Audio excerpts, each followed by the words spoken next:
حضرت علی نے 4 نکاح کیے اور 14 لونڈیاں رکھی. 4 نکاح کیے اور 14 لونڈیاں. لونڈیوں کو کیا کرتے؟ طواف کرتے کیا؟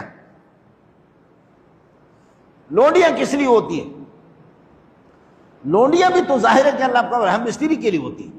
لونڈیاں بھی اولاد کے لیے ہوتی ہیں. یہ آپ کا جو بیٹا ہے محمد بن الحنفیہ، محمد بن الحنفیہ، جس کو ہمارے حضرات اللہ آپ کا بھلا کرے کہتے الہی اصغر، یہ اتنا ذہین آدمی تھا، اتنا ذہین آدمی تھا، اتنا بہادر آدمی تھا.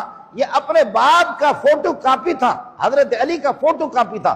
اس جیسے دلیر تھا، اس جیسے کرار تھا، اس جیسا حیدر تھا.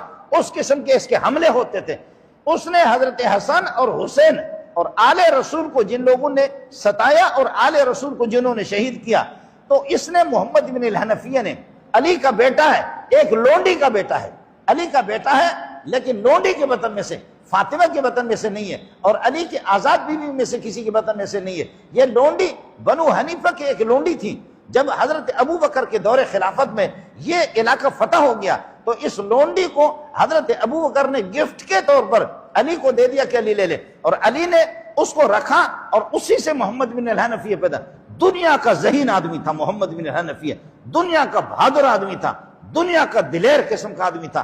اس نے یزیدیوں کو ایک ایک کر کے چن کر کے، یہاں کوئی مولوی بیٹھا ہوگا یزیدی محسوس نہیں کرنا، یزیدیوں کو چن کر کے اس نے جہنم میں پہنچا دیا.